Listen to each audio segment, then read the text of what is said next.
Hi people, so welcome to the MPO session that is on theories of motivation. Today we are going to discuss about the theories of motivation, and this will take some time to discuss on the theoretical background of motivations today.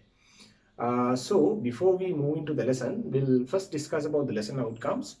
So the first one is define the motivation as a concept, as well as to get to know about the types of motivation, right? There are so many varieties of motivational factors and motivational ways of motivating people, and we are going to discuss about them as well. And especially we are going to elaborate on the content theories and the process theories of motivation.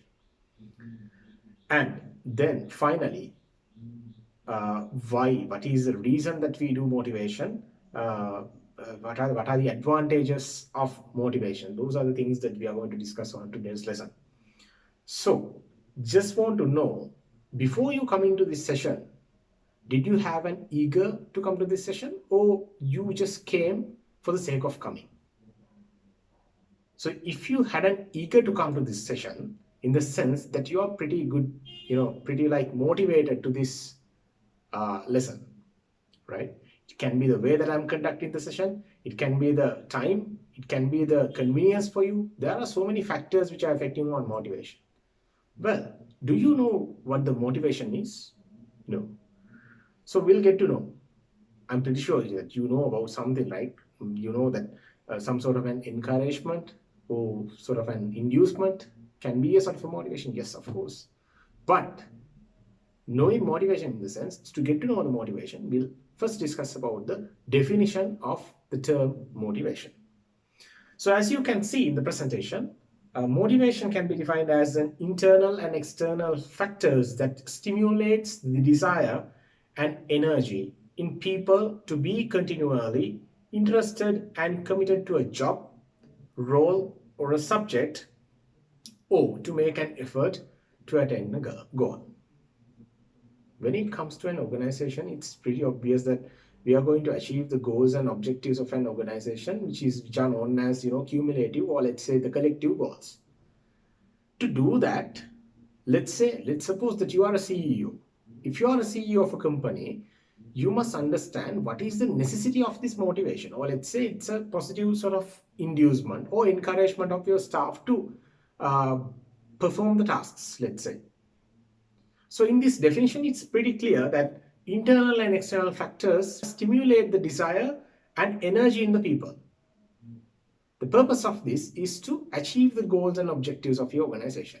Now, let's say in the evolution of management, we've discussed about the um, scientific era of management, where the managers were really considering about the efficiency of the work, not the value of the human force, right? That was the difference.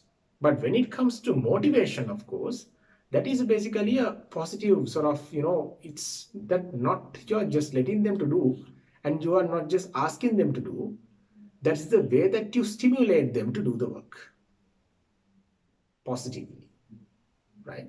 Okay, so, and there's another sense of definition. Let's say motivation is a driving force which affects the choice of the alternatives of the behavior of a person. It can be different behaviors. Okay, so we'll move. Now there are two types of, I told you, in the definition we discussed about internal and external factors of motivation. So it's obviously, we can see different types of motivational factors are there. It can be internally or it can be externally. Right. So we'll get to know about these two types of motivational factors. First one is extrinsic motivation. What do you mean by extrinsic? It's an external way of motivation. How can you motivate people externally? Or how can you encourage people externally? What are the factors influencing? Right. So extrinsic motivation, in the sense, it's like geared toward and through the external rewards, such as money, extra payments, leaves, and other benefits. Let's say in an organization, there are various types of incentives, salaries, remuneration. It can be either non-financial or financial, right? Like financial remunerations, we have salaries, benefits, they're like bonus, incentives, let's say overtime, so many different types of and festive bonuses as well, right? we have different types of financial benefits, and non-financial in the sense leaves, right? Day offs, vacations, and let's say the medical facilities, insurances. You have different types of other factors as well, facilities as well. We call them as external facilities, or let's say external motivational factors. Why do we call it as like that? The reason is those are provided by the employer, or let's say those are provided by the task owner to you. If you are an employee, those will be provided to you. What is the reason? That is to encourage you towards their course of action. But when it comes to intrinsic motivation, what actually you prefer in your mind? Internally, what are you expecting? Now, in some instances, I may have heard, you may have heard, I also experienced in some cases, even though we are paid well to the employees, they say, we just want the freedom. Even we need a leave. We don't care because we are receiving sums of money, but it doesn't matter. We need leaves, right? We prefer to have a freedom in our life. We have to spend our lifetime with our family. It's not the case, right? Receiving a sum, it's not enough for us, right? It can be millions, but those are the factors, because those are the areas that you internally expect from the employer.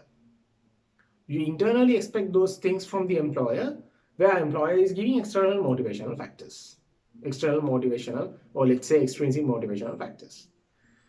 Intrinsically, in the sense, geared through the internal values such as feeling of competence, personal satisfaction, personal confidence, achievement culture. So these are the internal factors, intrinsic motivational factors. When it comes to intrinsic motivational factors, we can say social acceptance, curiosity, honor, independence. These are the factors which are affecting internally on your encouragement towards your task or the course of actions. Right. Get to know about these things. So we will move to the motivational theories. What do you mean by motivational theory? There are two types of motivational theories we are going to discuss today, right? One is the content theories of motivation. The other one is the process theories of motivation. What do you mean by content theories, right? Let's go with the presentation itself. So content theories are, they are finding the answers to what motivates an individual and is concerned with the individual needs and wants, right? It's pretty clear that the content theories are emphasizing on the individual needs and the wants, right? So we'll get to know about them later, right? There are varieties of content theories in motivation. We can see as like Maslow's hierarchy of needs, Herzberg's motivational hygiene theory, and McClelland's needs theory, as well as the Alderfer's ERG theory. All these theories are discussing about the content, or let's say the individual preferences, the individual's needs and wants, right? How can they be affected on the individual needs and the wants? Those are the areas we are going to discuss on content theories.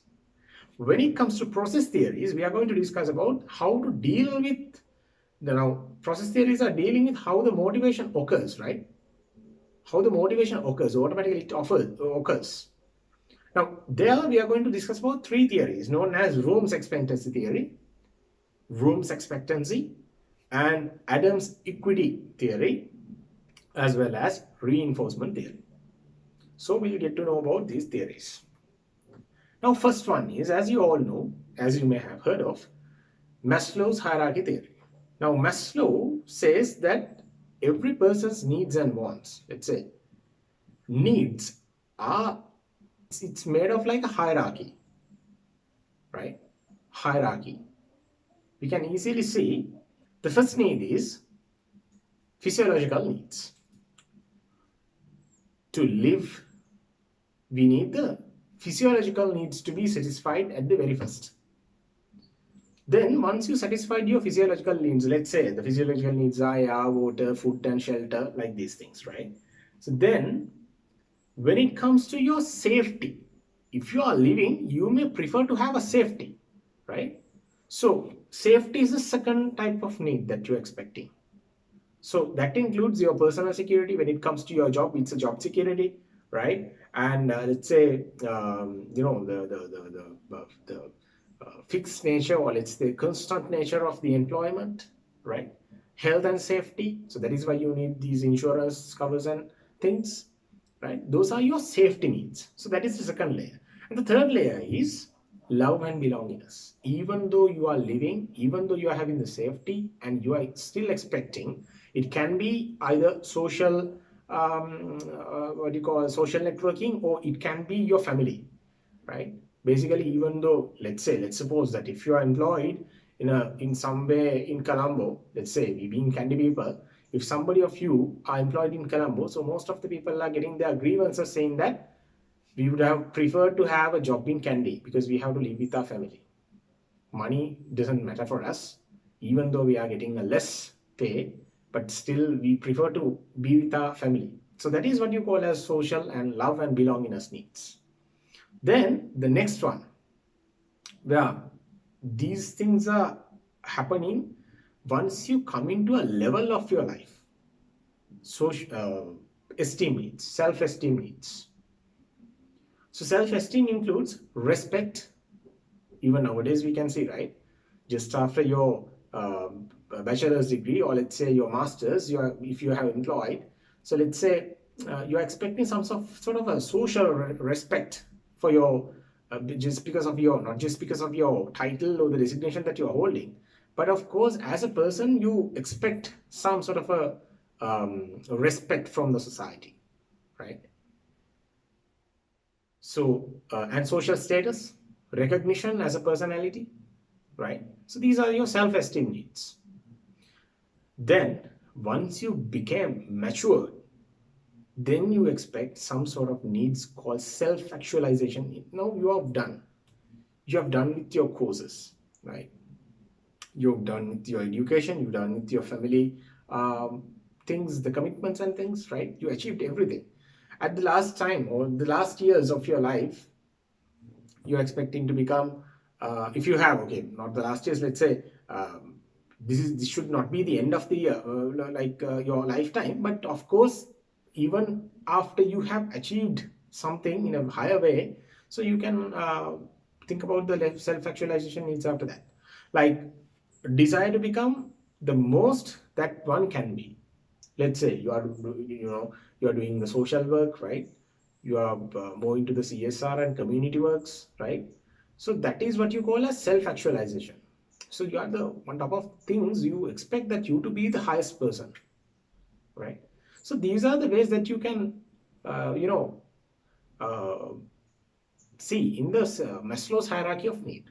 So that is why most of the companies, not in nowadays, but let's say some of the companies are recruiting uh, older people into the senior managerial position.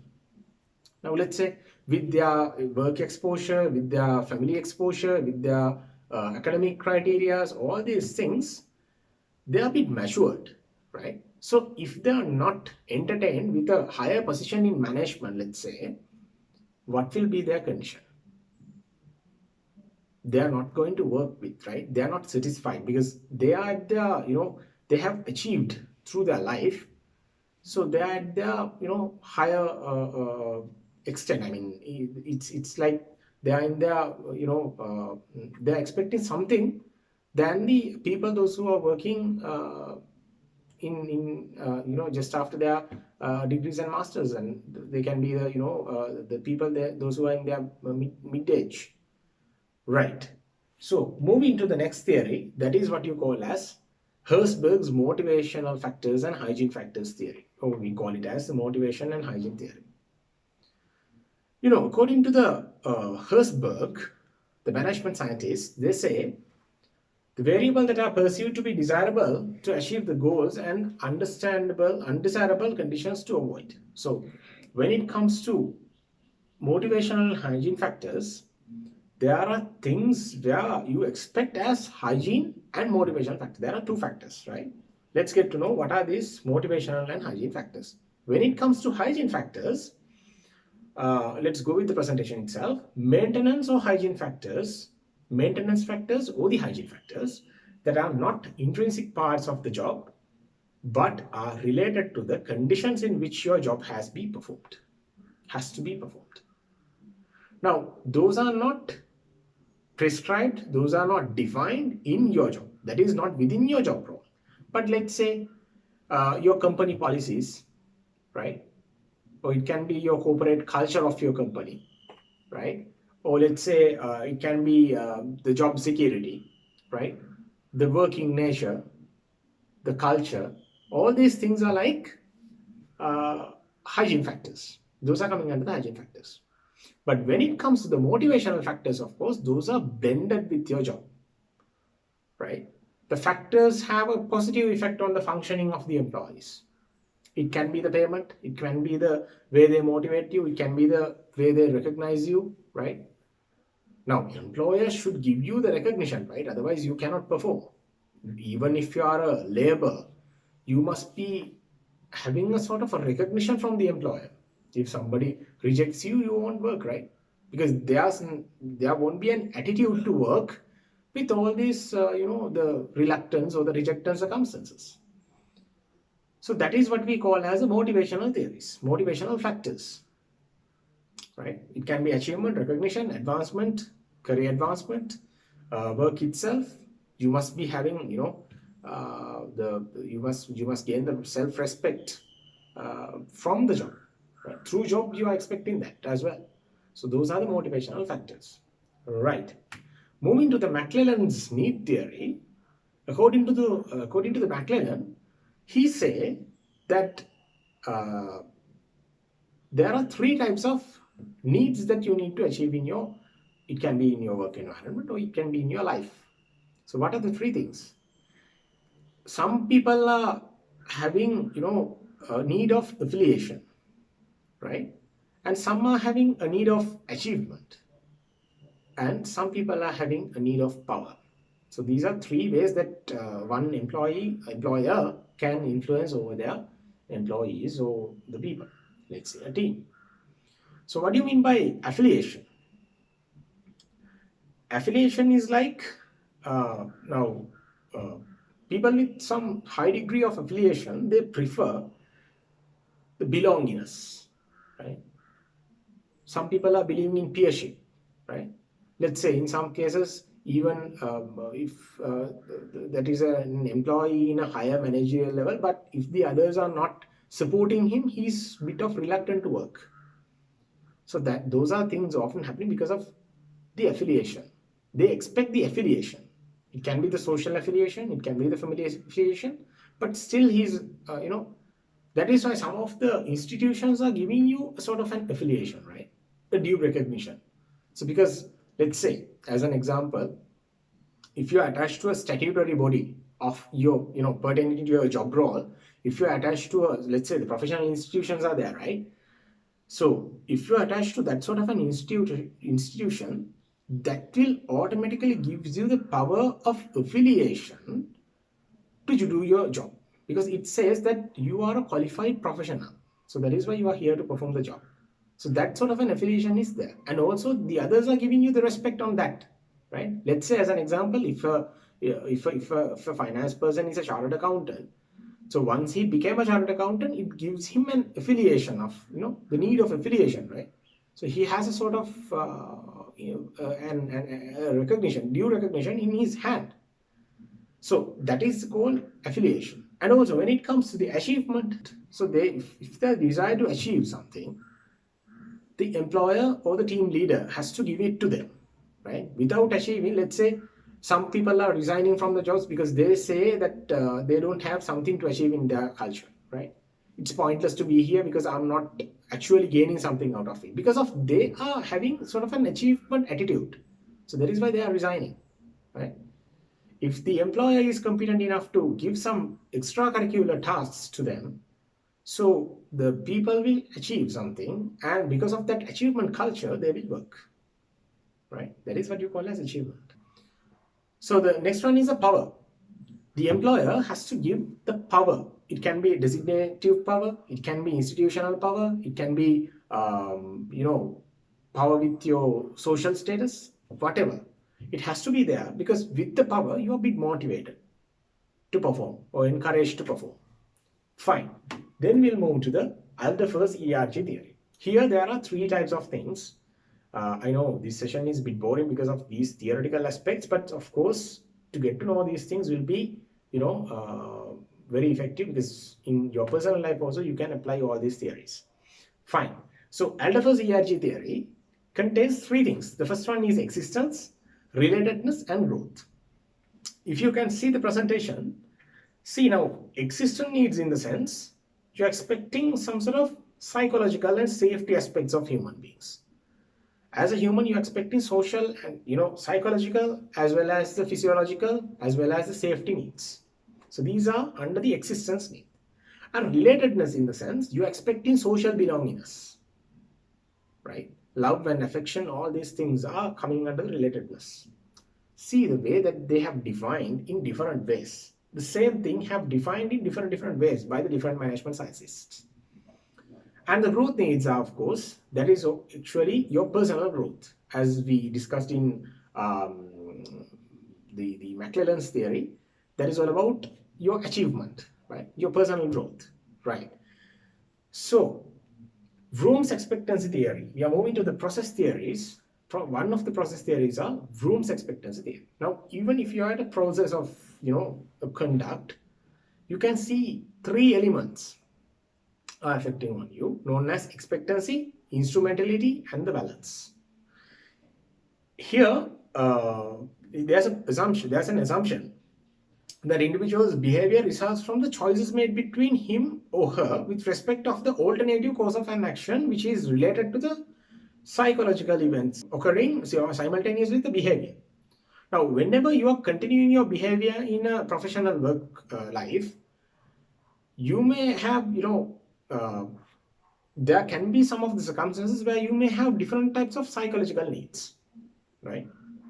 Eager to achieve is something. When it comes to achievement, you achieved something. Now, eager to, let's say, the expectation of recognition is a different thing, right? So these are happening through the series of process. So that is what we are considering about the Vroom's expectancy theory. Vroom argues that as a process, the expectation theory, if you can see the as you can see the in the presentation, three types of things. Person exerts the work effort.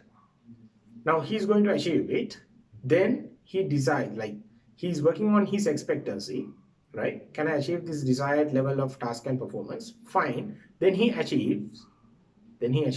It's like task performance. Then the instrumentality of that task, what work outcomes will be received as a result of the performance. Say, work outcomes. It can be the remuneration, or even it can be the recognition, right? And realize work-related outcomes. So here that the balance happens, right? How highly do I value work outcomes? For which extent? Right? These are things you must consider in the Vroom's expectancy theory. Then Adam's equity theory. Now, it's obvious some of your employees, or if you are an employee, you may have compared your whatever the remuneration that you get, let's say the salary, the other bonuses and everything, and also the facilities. You may have thought of what are the things that I have achieved through this job related to or with respect of what I am giving to them, right? That is basically a comparison between your effort and whatever the remuneration that you are getting from the employer, right? So, as well as if you are a worker, co-worker, if you are not a managerial guy, you have experienced that some of the others, or let's say probably you, are expecting, or let's say experiencing or comparing with others. How can you compare with the others?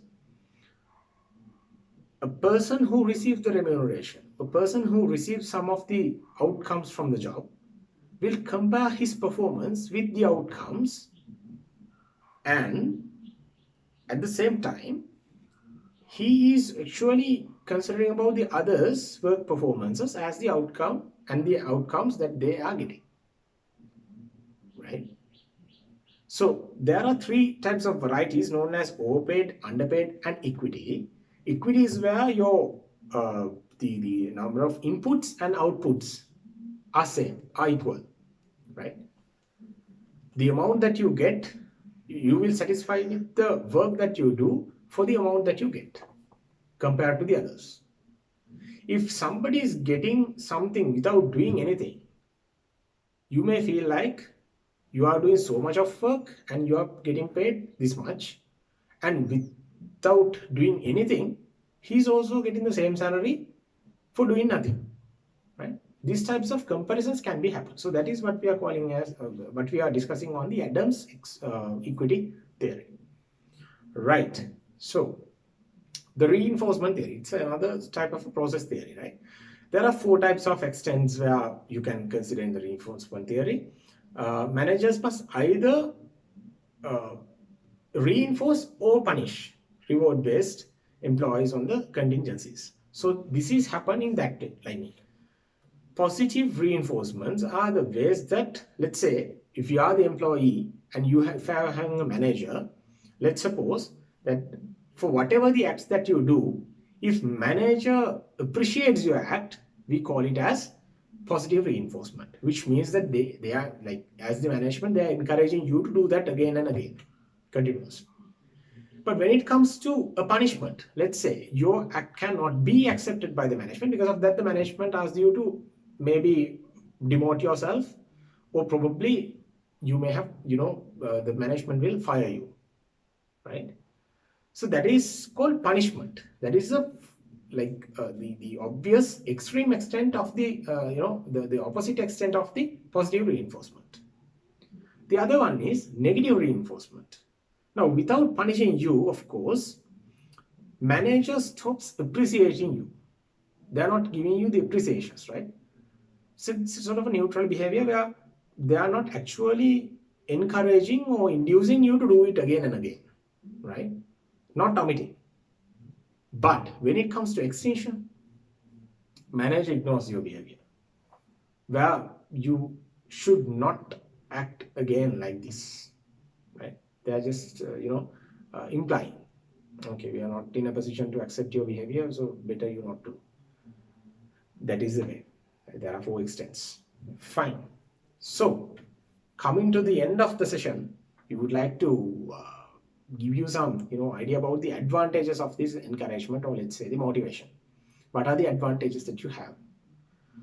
First one is the better productivity. By encouraging the people toward work, not just asking them to do so, but if you are encouraging them to do so, you will get a better productivity as an employer. As well as lower levels of absenteeism, because they are having either way of satisfaction in their job. So because of that, you will experience a low level of absenteeism and low level of staff turnover. No one will, as I told you earlier, no one will leave the organization because of the, it can be because of the, their attitude, work attitude and all these things. And also you will improve the industrial relations as well, right? And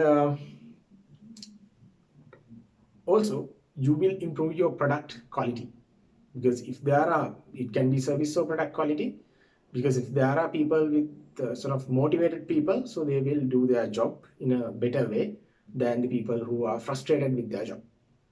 So these are the things that we expected to discuss today. So thank you very much for being attending to the lecture. Thank you.